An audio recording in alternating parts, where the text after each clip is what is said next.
Qu'est-ce que communiquer? Telle est la première question qui m'est posée. Communiquer, à mes yeux, c'est d'abord une question de finalité.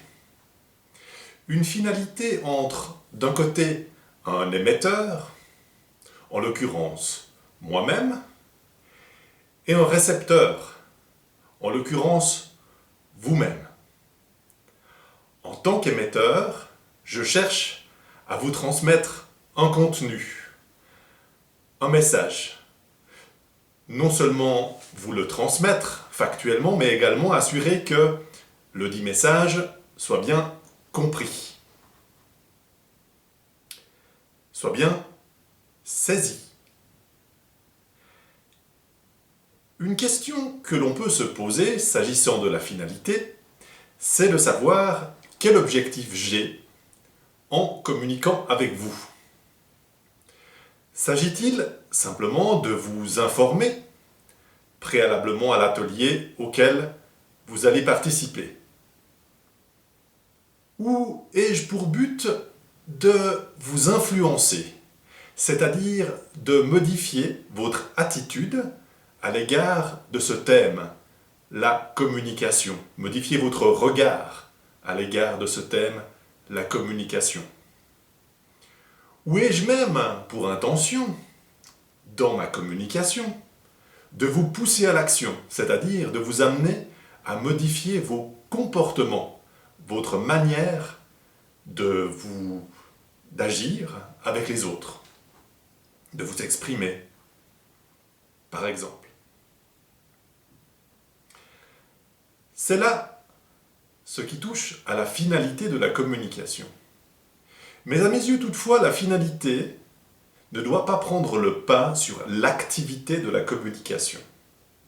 C'est-à-dire que lorsque nous communiquons, si nous nous attachons trop fortement au résultat que nous cherchons à atteindre, nous perdons en réalité le contact avec la chose la plus importante qui soit. Sommes-nous attentifs à notre propre expression?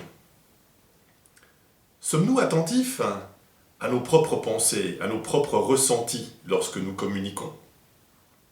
Suis-je là à l'instant conscient de ce que je suis en train de faire? Et suis-je également dans mon activité lorsque j'écoute? Et là je vous interpelle, lorsque vous m'écoutez, êtes-vous, je vais renverser la question, êtes-vous attentif à mon expression? Êtes-vous attentif à ce que je cherche à vous transmettre, à mes pensées et peut-être à mes ressentis? Il est essentiel dans la communication d'être entièrement présent, entièrement conscient à ce que nous sommes en train de faire, que nous soyons dans la position de l'émetteur ou du récepteur.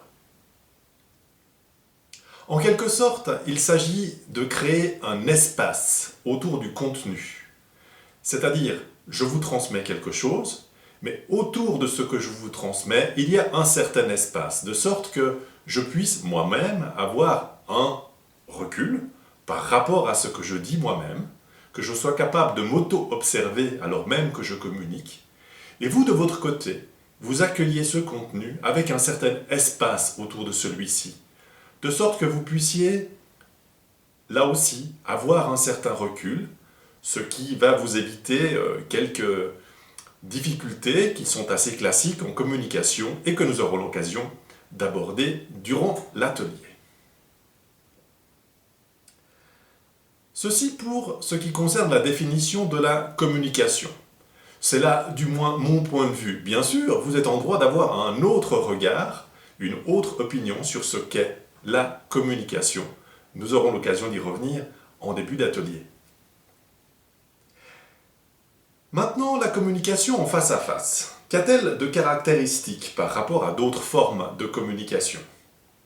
C'est la forme de communication la plus complète puisqu'elle nous permet non seulement de communiquer le fond de ce que nous avons à dire, mais ceci avec la forme, avec une certaine gestuelle, plus ou moins ample, et également un ton de voix qui permet de transmettre un certain message.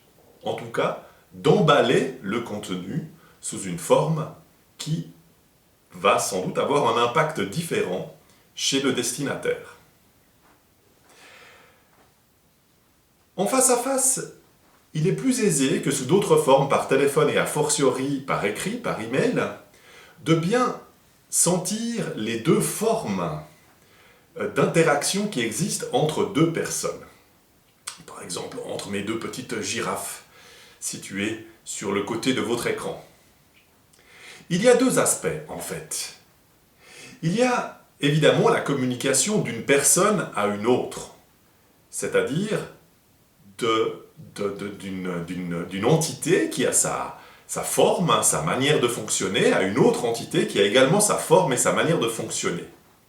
Mais nos deux girafes sont également très similaires dans le fond, c'est-à-dire qu'elles sont issues, au fond, de la même base. Et entre êtres humains, c'est la même chose. Lorsque nous sommes en interaction avec une autre personne, il y a tout à la fois de grandes similitudes avec l'autre et en même temps des différences. Il faut être conscient des deux. Nous partageons toutes sortes de choses, ne serait-ce que notre ADN, qui est largement identique d'un individu à l'autre. Nous partageons des besoins fondamentaux qui sont les mêmes, nous partageons des besoins psychologiques qui sont les mêmes. Ces similitudes nous permettent d'être en relation, d'être humain à être humain. Un peu comme si d'ailleurs nous ne constituions qu'un seul et même être, unique. Et puis, à la surface des choses, il y a des différences. Nous ne sommes pas agencés exactement de la même manière, nos apparences sont un peu différentes. Nous avons des préférences, nous avons des goûts, nous avons des opinions. Ce qui nous amène parfois à des difficultés de communication. Et il est important de respecter ces différences, ces regards différents que nous pouvons avoir sur les choses. Donc nous sommes tout à la fois complètement similaires et en même temps uniques. Et il s'agit d'avoir la capacité de travailler sur ces deux plans à la fois. D'où l'importance d'utiliser un outil qui nous permette justement de bien cerner ce qui nous unit d'une part et ce qui nous différencie d'autre part. Je me réjouis de vous rencontrer lors de l'atelier.